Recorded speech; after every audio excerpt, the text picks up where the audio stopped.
بالله من الشيطان الرجيم بسم الله الرحمن الرحيم قال الله جل جلاله وعمل غالب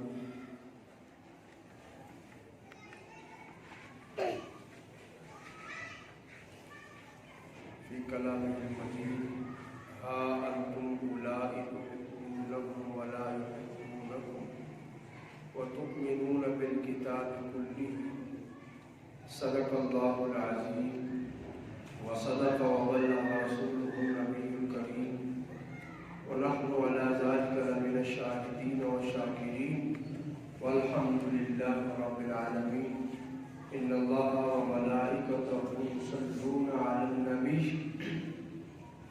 يا أيها الذين آمنوا صلوا عليه وسلموا تسليما اللهم صل على سيدنا ومولانا محمد وعلى آل سيدنا ومولانا محمد وبارك وسلم عليه صلاة وسلام عليك يا سيدي يا رسول الله وعلى آلك وأصحابك يا سيدي يا حبيب الله.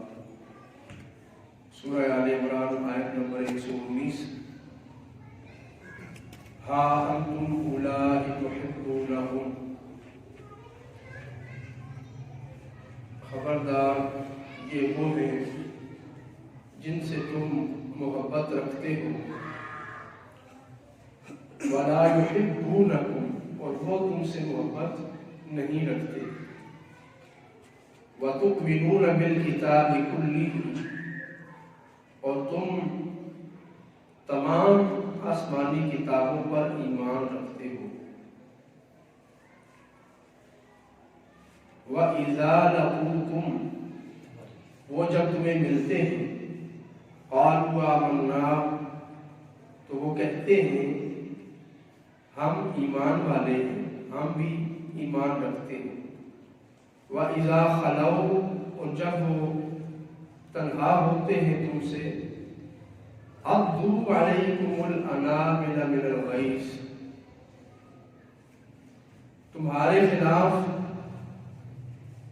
غیظ کی وجہ سے اپنی انگلیاں دانتوں میں چباتے ہیں، قُلْ مُوتُوا بِغَيْظِكُمْ اے حبیب آپ فرما دیجئے کہ تم مر جاؤ اپنے غیظ میں، ان اللہ علیم بذات الصدور بے شک اللہ بہت خوب جانتا ہے جو کچھ دلوں میں چھپا ہوا ہے. ان تمسسکم حسنۃ اگر تمہیں کوئی فائدہ پہنچے تسؤہم تو انہیں یہ برا لگتا ہے، وَإِن تُصِبْكُمْ سَيِّئَةٌ اور اگر تمہیں کوئی مصیبت آئے یفرحوا بہا وہ اس پر خوش ہوتے ہیں، وَإِن تَصْبِرُوا وَتَتَّقُوا اور اگر تم صبر کرو جہاد پر، وَتَتَّقُوا اور تقوی اختیار کرو، لَا يَضُرُّكُمْ كَيْدُهُمْ شَيْئًا تو تمہیں ان کا مگر کوئی نقصان نہیں دے سکتا.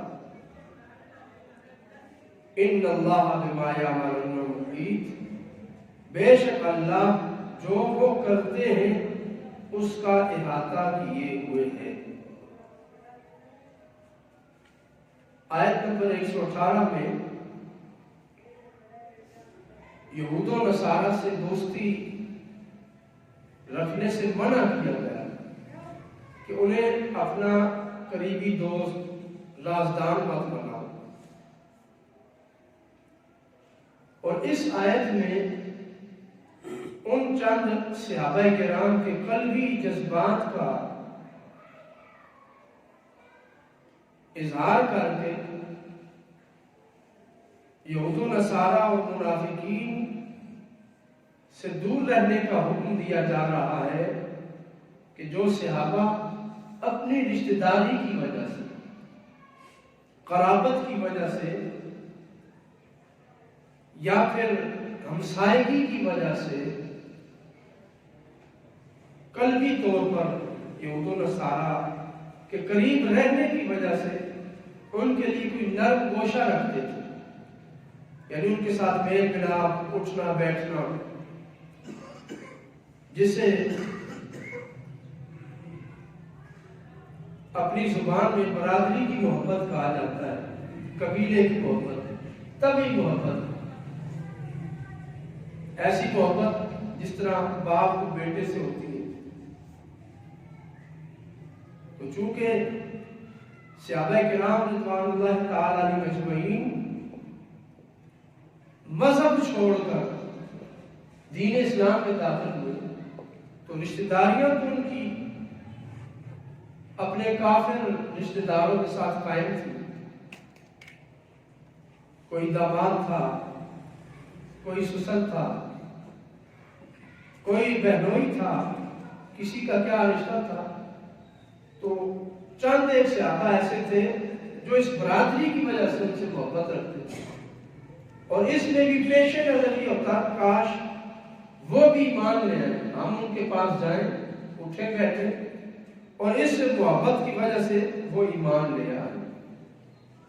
تو اللہ رب العزت نے ان صحابہ کو یہ واضح فرما دیا، تحبونہم، تم ان سے محبت رکھتے ہو، ولا یحبونکم، لیکن ان کے دلوں میں تمہارے لیے کوئی جگہ نہیں ہے، وہ تم سے محبت نہیں رکھتے، نہ ان کے دلوں میں ہے اور نہ ان کے ظاہر میں ہے،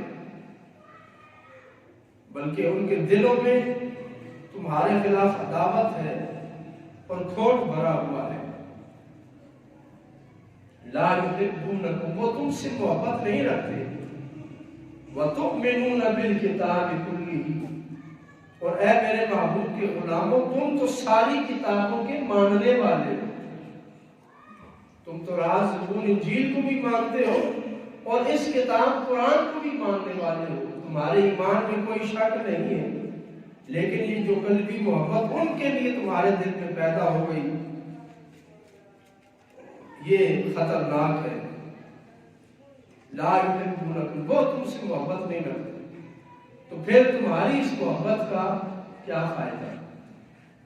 جب تم ان سے محبت کرتے اور وہ تم سے محبت نہیں رکھتے، تم ان کے ساتھ تعلق نہیں توڑنا چاہتے، لیکن وہ تمہارے خلاف سازشیں کرتے ہیں، اور تم تو ساری کتابوں کے ماننے والے ہو، تمہارا درجہ ان کے مقابلے میں افضل والا ہے، تم اپنی فضیلت پہچانو اور اس فضیلت کی وجہ سے، اس ایمان کی وجہ سے اپنی رشتہ داریاں قربان کر دو۔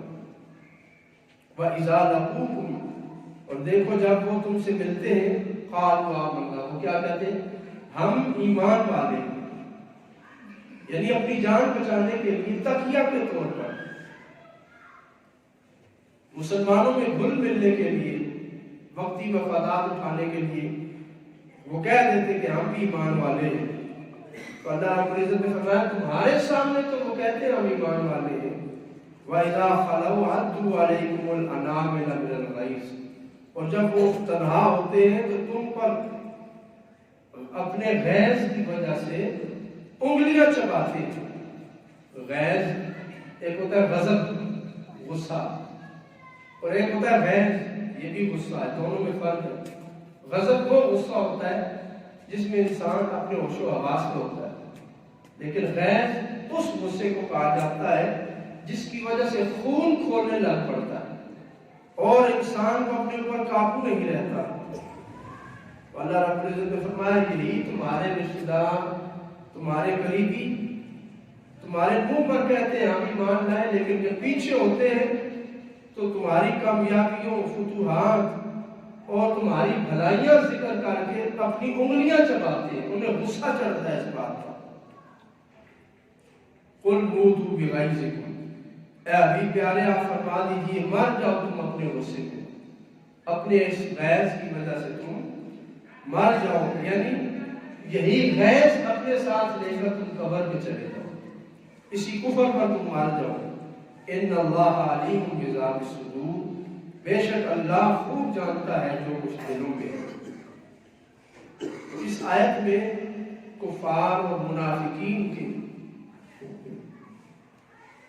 طرز عمل کا ذکر ہے کہ وہ سازشی ہے، چالاک ہے، اور مومن فطرتاً سادہ ہے کہ یہ سادگی کی وجہ سے ہر کسی کو اپنا سمجھ لیتا ہے اور دشمن کی چال نہیں سمجھتا۔ تو ان کی چال یہ ہے کہ مسلمان کو نقصان پہنچایا جائے، اور وہ مسلمان کے قریب ہونے کے لیے ایمان کا بھی اظہار کرتے ہیں۔ قالوا آمنا، وہ کہتے ہیں ہم ایمان لائے، ہم ایمان لائے، یعنی اپنے آپ کافروں کا وتیرہ ہے۔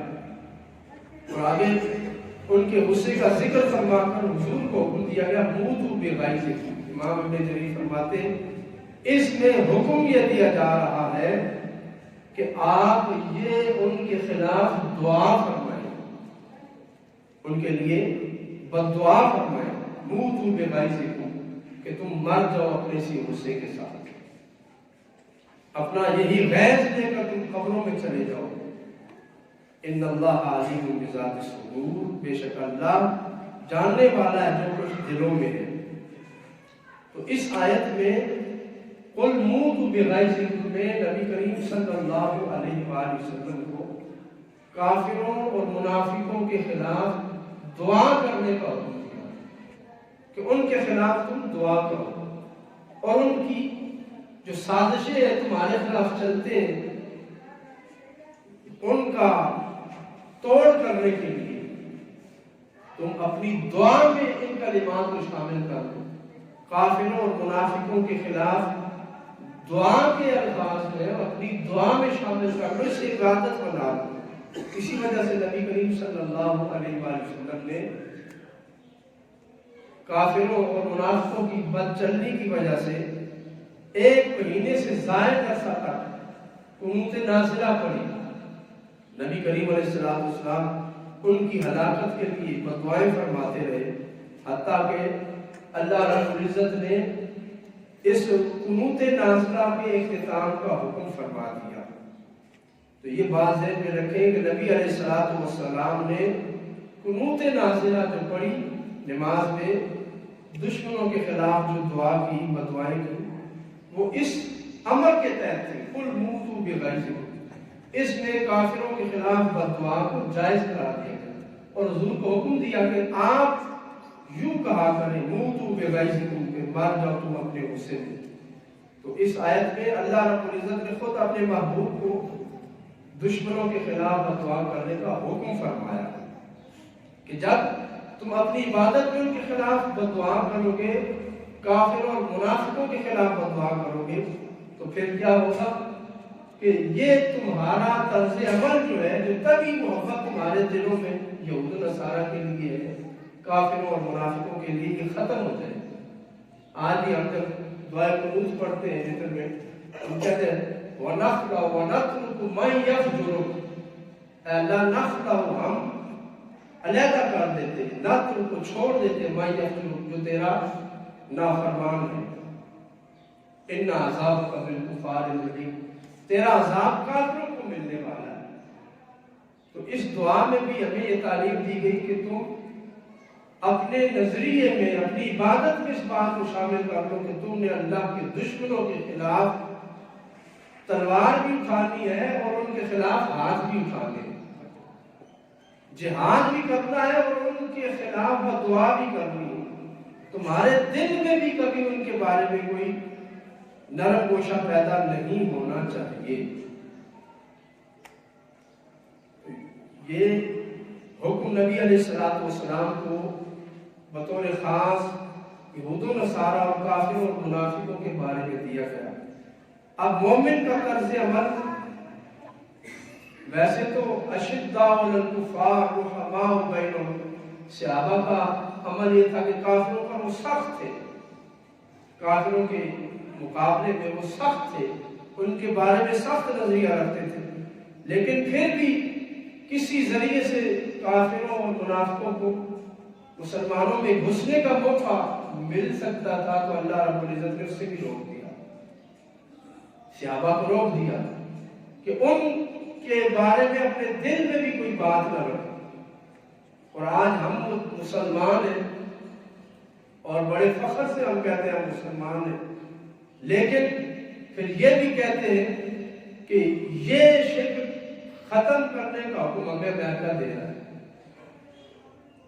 یہ قانون ختم کرنے کا حکم ہمیں برطانیہ دے رہا ہے، ہمارے اوپر دباؤ ہے۔ اگر تمہارے اوپر یہود و نصارہ کا دباؤ ہے تو پھر تم مسلمان کس لیے ہو؟ سیدھا سیدھا ان کے مذہب میں چلے جاؤ۔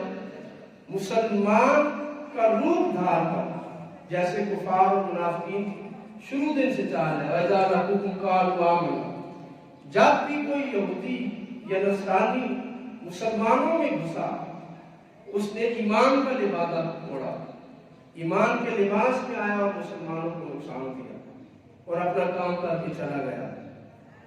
اذا لقوکم قالوا آمنا، یہ ان کی سازش ہے، ان کی باتوں میں مت آؤ، وہ تمہارے خلاف کس درجے پر جا رہے ہیں، سوچو تو صحیح کہ تم ان کے لیے کیا کر رہے ہو۔ اپنی بیٹی عافیہ صدیقی تم ان کے حوالے کر چکے، تم نے ان کے ساتھ کر دیا، تم نے ان کے ساتھ وفاداری کا حق ادا کر دیا، وہ تمہارے ساتھ کیا کر رہے ہیں۔ تو اللہ رب العزت نے مسلمانوں کو جھنجھوڑا اور فرمایا وَإِذَا خَلَوْا عَضُّوا عَلَيْكُمُ الْأَنَامِلَ مِنَ الْغَيْظِ، جب وہ تنہا ہوتے ہیں تو تمہارے خلاف غیظ میں ہوتے ہیں، اور ان کا غیظ اتنا ہوتا ہے کہ اپنی انگلیاں دانتوں میں چبانے لگ پڑتے ہیں، انہیں اپنے آپ پر اتنا اختیار نہیں ہوتا کہ وہ تمہیں نقصان دے سکے، وہ اپنے آپ کو نقصان دینا شروع کر دیتے ہیں۔ ان کے غصے کا یہ عالم ہے۔ اللہ ان کی تنہائیوں کو جانتا ہے، جو کچھ وہ تنہائی میں کر رہے ہیں، جو خلوت میں تمہارے خلاف سازشیں وہ بنا رہے ہیں۔ اس لیے اے اہل ایمان، تم ان کے خلاف سفارا ہو جاؤ اور یہ دعا کرو موتوا بغیظکم، تم اپنے غصے میں مر جاؤ۔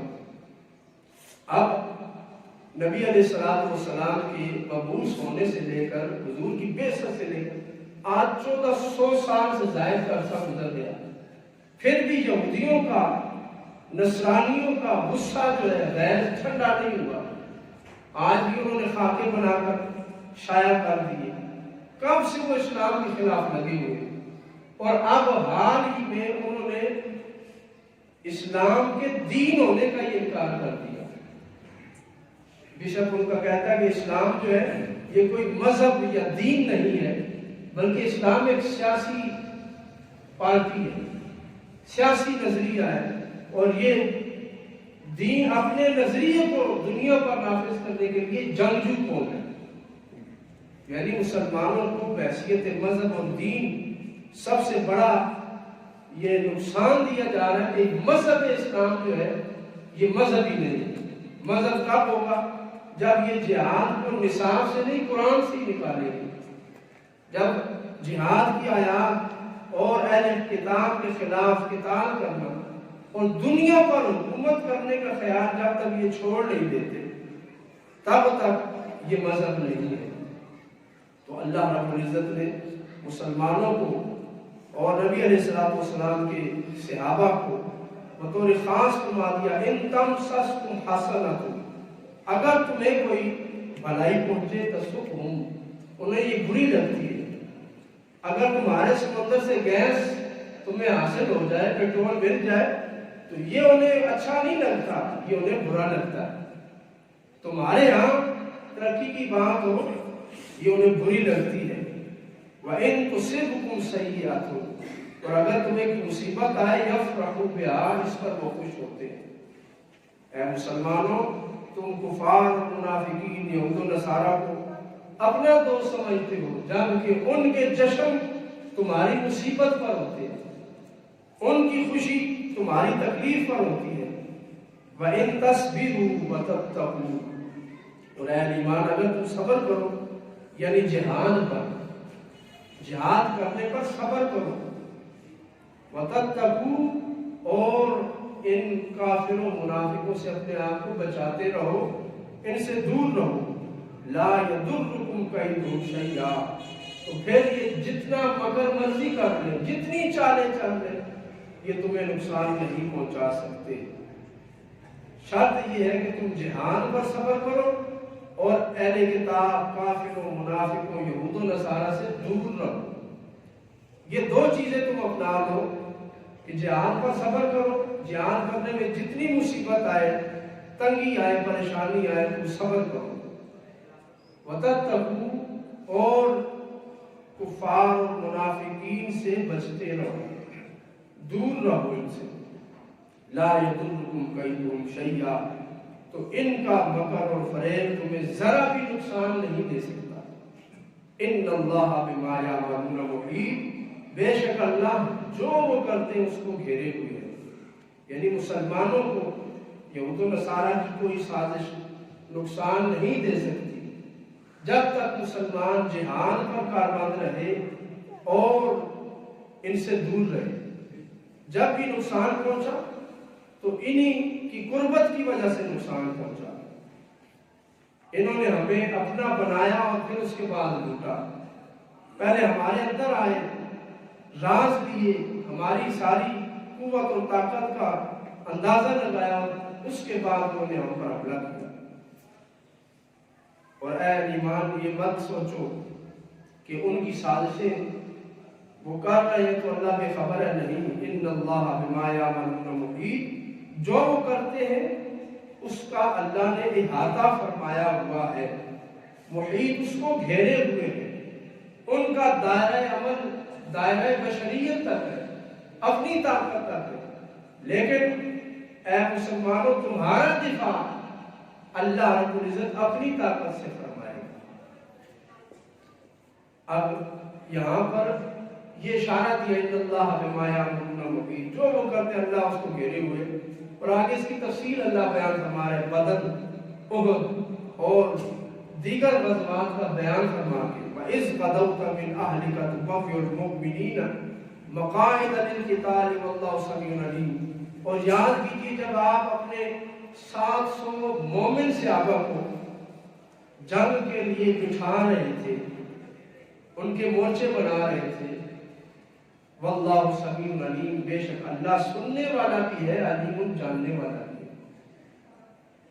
آپ وہ وقت کو یاد کریں جب آپ 700 تھے اور ادھر 3000 کا لشکر تھا۔ تو آپ جب نکلے تھے مدینہ سے جنگ کے لیے تو آپ کی تعداد 1000 تھی، پھر میدان میں پہنچ کر 300 بھاگ گئے۔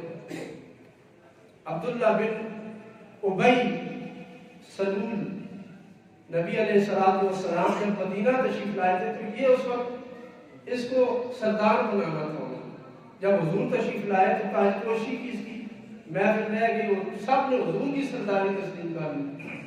تو وہ منافقت کر رہا تھا۔ نبی علیہ السلام نے جمعہ پڑھایا، جمعہ کے بعد اپنے ایک انصاری صحابی کی جنازہ پر تشریف لے گئے۔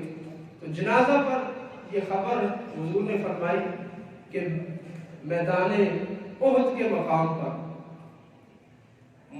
کفار مکہ پہنچ چکے ہیں، 3000 کا لشکر 3000 کا ہے۔ آپ مجھے بتاؤ کہ کیا کرنا ہے، کیا مشورہ ہے؟ حضور علیہ السلام نے عبداللہ بن ابی سلول سے پوچھا، کہنے لگا میرا یہ مشورہ ہے کہ انہوں نے وہاں پر پڑاؤ ڈالا ہے، وہ وہاں پر ٹھہرے رہے، ہم مدینہ میں واپس چلتے ہیں، اپنے گھروں میں رہیں گے، وہ وہاں پر رہ کر تھک جائیں گے، واپس چلے جائیں گے۔ اگر انہوں نے ہماری بستی پر حملہ کیا تو پھر ہم گلی میں ان کا مقابلہ کریں گے اور ہماری عورتیں اور بچے مکانوں کے اوپر سے انہیں پتھر ماریں گے۔ جبکہ وہ صحابہ جو پچھلی جنگ میں رہ گئے تھے انہوں نے عرض کی، یا رسول اللہ صلی اللہ علیہ وسلم، ہم تو شہادت اور جنت کو جانتے ہیں، دوسرا کوئی راستہ ہمارے پاس نہیں ہے۔ آپ نکلی اللہ کا نام لے کر۔ تو نبی علیہ السلام نے جنگ کی تیاری فرمائی، 1000 کا لشکر تیار ہوا۔ راستے میں جب پہنچے تو عبداللہ بن ابی سلول نے کہا، میرا مشورہ چونکہ نہیں مانا گیا اس لیے میں ساتھ نہیں جاتا۔ اس نے اپنی 300 جماعت کی اور واپس چلا گیا۔ منافقین واپس ہو گئے۔ ایسے موقع پر جبکہ دشمن 3000 کا ہے، طاقت بھی کم ہے، تعداد بھی کم ہے، اور ہتھیار بھی نہیں ہے، تو پھر لشکر کے دلوں میں خوف پیدا ہوتا ہے، ڈر پیدا ہوتا ہے شکست کا، کہ ہم شکست کھا جائیں گے۔ تو بعض صحابہ کے دل میں بھی یہ شکست کا خوف پیدا ہوا، تو اللہ رب العزت نے عین میدان میں ان کے دلوں میں یہ بات اتاری جس کا ذکر اگلی آیت میں آ رہا ہے، واللہ ولیہما، کہ اللہ تمہارا مددگار ہے، تم اللہ کا نام لے کر نکلو۔ تو اللہ رب العزت فرماتا ہے کہ وہ وقت بھی یاد کیجیے جب آپ اپنے صحابہ کو جنگ کے لیے بٹھا رہے تھے، کتنی تھوڑی تعداد تھی لیکن فتح آپ کو مل گئی، پھر اللہ رسول کی نافرمانی کی وجہ سے کیا موقع پیش آیا، کیا ہوا، پھر اللہ نے آپ کو فتح عطا فرمائی۔ تو آپ دیکھیں کہ 700 تعداد لے کر آپ گئے، مقابلہ 3000 کے ساتھ تھا، تو آپ فتح مند ہو کر واپس آئے۔ اِذْ هَمَّتْ طَائِفَتَانِ مِنْكُمْ أَن تَفْشَلَا، جب تم میں سے دو گروہوں نے، یعنی بنو سلمہ اور بنو حارثہ نے یہ ارادہ کر لیا، یہ بات ان کے ذہنوں میں بیٹھ گئی، ان تفشلا، کہ وہ ہار جائیں گے، واللہ ولیہما، اور اللہ ان کا ولی تھا۔ اللہ نے پھر ان کے دلوں میں ثابت قدمی ڈالی، وعلی اللہ فلیتوکل المؤمنون۔ تو اپنا سابقہ کردار آپ دیکھیں کہ ماضی میں آپ کے ساتھ کیا ہوا، کیا کمی تھی، کس قدر تعداد تھوڑی تھی، اللہ نے اپنی مدد اتاری، وعلی اللہ فلیتوکل المؤمنون۔ تو مومنوں کا توکل اللہ پر ہونا چاہیے، وعلی اللہ فلیتوکل المؤمنون، اور اللہ پر ہی مومنوں کا توکل ہونا چاہیے، نہ کہ کسی اور چیز پر۔ ظاہری تعداد، ظاہری لشکر، ظاہری ٹھاٹ باٹ یہ بھی معنی رکھتی ہے، لیکن اصل چیز اللہ کی ذات ہے۔ ظاہری تعداد بھی زیادہ ہو، لشکر بھی زیادہ ہو، ہتھیار بھی ہو، اور رب کی ذات پر توکل نہ ہو، اس وقت تک قدم اٹھ ہی نہیں سکتا۔ اس لیے فرمایا وعلی اللہ فلیتوکل المؤمنون، مومنوں کا توکل اللہ کی ذات پر ہونا چاہیے۔ اللہ کی ذات پر توکل رکھو اور اس کی بارگاہ میں جھک جاؤ۔ وَلَقَدْ نَصَرَكُمُ اللَّهُ بِبَدْرٍ وَأَنْتُمْ أَذِلَّةٌ، اور تحقیق اللہ نے تمہاری مدد فرمائی بدر کے میدان میں، وَأَنْتُمْ أَذِلَّةٌ، اور تم تھوڑے تھے، تم اتنے بڑے لشکر کہ حملے کا دفاع بھی کرنے کی پوزیشن میں نہیں تھے۔ اللہ رب العزت حقائق بیان فرما رہا ہے، وَأَنْتُمْ أَذِلَّةٌ، تمہاری طاقت تھوڑی تھی، تعداد تھوڑی تھی، اور تمہارے بازو میں طاقت بھی نہیں تھی۔ فَاتَّقُوا اللَّهَ لَعَلَّكُمْ تَشْكُرُونَ، تو اللہ سے ڈرتے رہو تاکہ تم شکر گزار بندے بنو۔ اللہ سے ڈرو، تقویٰ اللہ کی ذات کے ساتھ منسلک کرو اور اس کی شکر گزاری کرو، اور دیکھو کہ کس طرح اللہ نے تمہیں بدر کے میدان میں نصرت عطا فرمائی، اپنی مدد دی۔ تمہاری تعداد اب تھوڑی تھی، بدر کا میدان جب تم نے سجایا تو تم کمزوری کی حالت میں تھے، اور کافر اسلحہ سے لیس تھے، تعداد بھی ان کے پاس زیادہ تھی، ہتھیار بھی زیادہ تھے، اور ان کے پاس لاؤ لشکر بھی تھا، کھانے اور غذا اور خوراک کی سہولیات بھی ان کے پاس زیادہ تھی۔ تمہارے پاس تو کچھ بھی نہیں تھا۔ وَلَقَدْ نَصَرَكُمُ اللَّهُ، تو اللہ نے تمہاری مدد فرمائی۔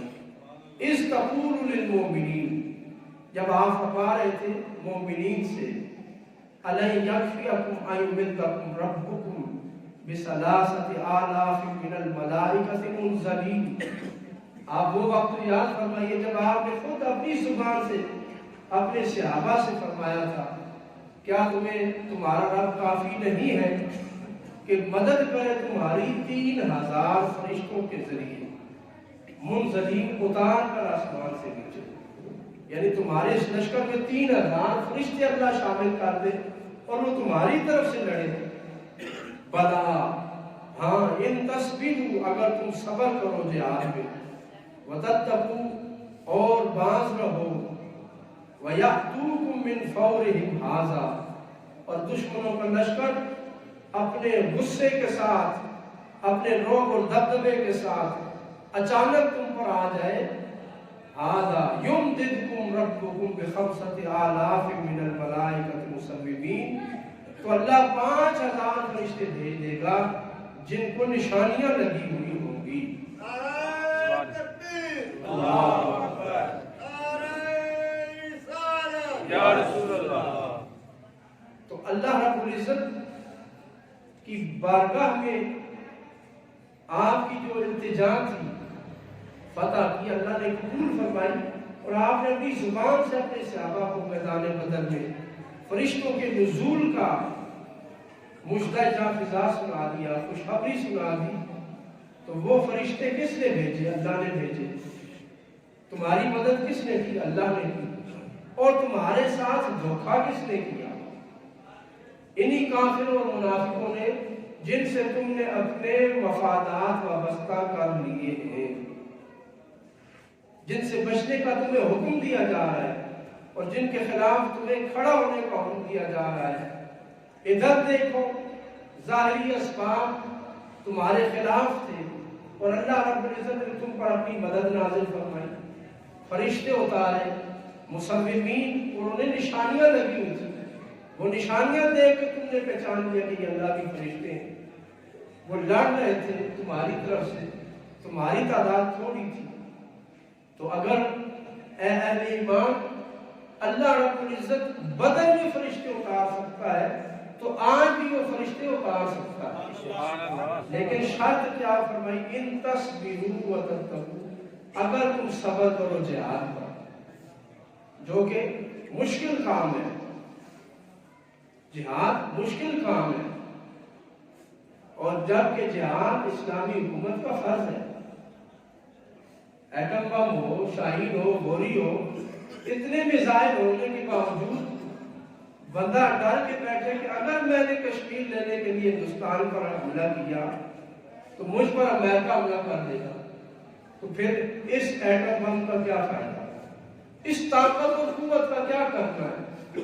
اگر یہی مفروضے بنا لیے جائیں کہ اگر پاکستان نے کشمیر پر حملہ کر دیا تو چائنا کے ساتھ جو ہمارا سی پیک کا منصوبہ ہے اس پر امریکہ حملہ کر دے گا، پھر ہماری امریکہ کے ساتھ وفاداریوں کا کیا فائدہ؟ وہ کس کھاتے میں جائیں گے؟ یہ صرف اور صرف جہاد سے جی چھڑانے کے بہانے ہیں کہ جہاد سے ہم بچ جائیں، ہمیں اپنی بارگوں سے باہر نہ نکلنا پڑے، ہمیں اپنی یونٹ سے باہر نہ آنا پڑے، بس ہمیں جو مفادات مل رہے ہیں، جو سوسائٹی ہم بنا رہے ہیں، ہم اسی میں مگن رہے، دنیا میں لگے رہے، اپنے جزیرے خرید کر اپنی اولاد کو محفوظ کرتے رہے۔ اگر یہ سوچ ہوگی ہمارے جرنیلوں کی تو پھر اللہ کی مدد کبھی نہیں آ سکتی۔ اللہ کی مدد تب ہی آئے گی جب مسلمان اللہ کی ذات پر توکل کر کے میدان میں نکل پڑے گا۔ اقبال نے اسی طرف اشارہ کیا تھا، تجھے دانی عہد ما از ما چہ کرت، اے مسلمان تو کیا جانتا ہے کہ تیرے اس دور نے تیرے ساتھ کیا کر دیا؟ از جمال مصطفیٰ بیگانہ کا، کہ تجھے رسول اللہ صلی اللہ علیہ وآلہ وسلم کے حسن سے ہی دور کر دیا ہے۔ رسول اللہ صلی اللہ علیہ وآلہ وسلم کی خوبصورتی، جمال اور حسن سے تجھے دور کر دیا اور تجھے پتہ بھی نہیں چلا، تجھے سنت سے دور کر دیا اور نبی علیہ السلام کی ذات سے دور کر دیا۔ اگر ذات مصطفیٰ کے ساتھ ہمارا تعلق برقرار ہو تو یقیناً اللہ رب العزت کی مدد اترتی ہے۔ ان تصبروا وتتقوا، اگر تم صبر کرو اور تم تقوی اختیار کرو، اور پھر کیا ہو؟ یاتوکم من فورہم ھذا، تو دشمنوں کا لشکر اکٹھا ہو کر تم پر حملہ کر دے اور پورے غصے کے ساتھ بے قابو ہو کر بھی آ جائے، تو پھر بھی فتح تمہاری ہوگی، پھر بھی نصرت اللہ رب العزت تمہاری فرمائے گا۔ فاتقوا اللہ لعلکم تشکرون، اللہ سے ڈرو تاکہ تم اس کے شکر گزار بندے بنو۔ نبی علیہ السلام پر فرشتوں کے نزول کہ فرشتے نازل فرمائے جو امامے باندھ کے آئے تھے، سر پر پگڑیاں تھیں، اللہ فرماتا ہے وَمَا جَعَلَهُ اللَّهُ إِلَّا بُشْرَىٰ لَكُمْ، یہ سارا بدر، احد، حنین، یہ فتوحات کس لیے تھی؟ الا بشرا لکم، تمہیں خوش کرنے کے لیے تھی۔ وَلِتَطْمَئِنَّ قُلُوبُكُمْ بِهِ، اور اس لیے تھی تاکہ تمہارے دل اللہ کی ذات پر مطمئن ہو جائیں۔ وَمَن نَّصْرُ إِلَّا مِنْ عِندِ اللَّهِ الْعَزِيزِ الْحَكِيمِ، اور نہیں ہے مدد، وَمَن نَّصْرُ، اور نہیں ہے مدد، إِلَّا مِنْ عِندِ اللَّهِ، ہاں سوائے صرف اور صرف اللہ کی طرف سے، العزیز جو غالب ہے، الحکیم جو حکمتوں والا ہے۔ یعنی مدد جو ہے میدان جنگ پہ صرف اور صرف اللہ کی طرف سے، نہ تو لشکر کی وجہ سے ہے، نہ تعداد کی کثرت کی وجہ سے ہے، نہ ہتھیاروں کی وجہ سے ہے، بلکہ صرف اور صرف اللہ کی وجہ سے ہے۔ اللہ مدد فرمائے گا تو پھر تمہیں فتح نصیب ہوگی۔ اگر اللہ کی مدد نہیں ہے اور تم نے سارا زور ظاہری اسباب پر لگا دیا ہے تو پھر سمجھ لو کہ اللہ کی نصرت بھی اترنے والی نہیں ہے۔ لِيَقْطَعَ طَرَفًا مِنَ الَّذِينَ كَفَرُوا، اور یہ اس لیے کہ اللہ کاٹ ڈالے کافروں کو۔ اے ایمان تمہیں خوش کرے اور کاٹ دے کافروں کو، او یکبتہم، یا انہیں رسوا فرما دے، فینقلبوا خائبین، اور وہ اپنے الٹے پاؤں پلٹ جائیں۔ اے ایمان اللہ کی طرف سے فتوحات تمہیں اس لیے نصیب ہوتی ہے کہ تم خوش ہو جاؤ، تمہارے دل مطمئن ہو جائیں، اور نبی کریم صلی اللہ علیہ وآلہ وسلم کی ذات کے ساتھ تمہارا تعلق مضبوط ہو جائے، اور ادھر سے کافر جو ہے وہ ذلیل و رسوا ہو جائے، بلکہ کافروں کی نسل ختم ہو جائے اور وہ رسوا ہو جائے۔ تو ان فتوحات میں بعض کافر مارے جاتے ہیں، بعض بچ کے چلے جاتے ہیں۔ تو اس میں اللہ رب العزت فرماتا ہے، حضور نے یہ سوچا، صحابہ بھی سوچتے تھے کہ یہ بچ کر کیوں چلے گئے، فلاں فلاں کیوں بچ گئے، کاش وہ بھی مارے جاتے۔ تو اللہ فرماتا ہے لیس لک من الامر شیء او یتوب علیہم او یعذبہم فانہم ظالمون۔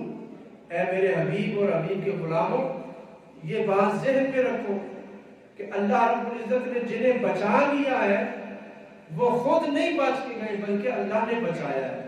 اور بچایا کس لیے ہے کہ انہوں نے آئندہ مسلمان ہونا ہے، کلمہ پڑھنا ہے اور تمہارے لشکر میں شامل ہونا ہے۔ جس طرح حضرت ابو سفیان رضی اللہ تعالیٰ عنہ، حضرت ہندہ رضی اللہ تعالیٰ عنہ، حضرت وحشی رضی اللہ تعالیٰ عنہ، یہ جب آئے تھے تو یہ کفار کی طرف سے سردار تھے، سردار گھرانہ تھا۔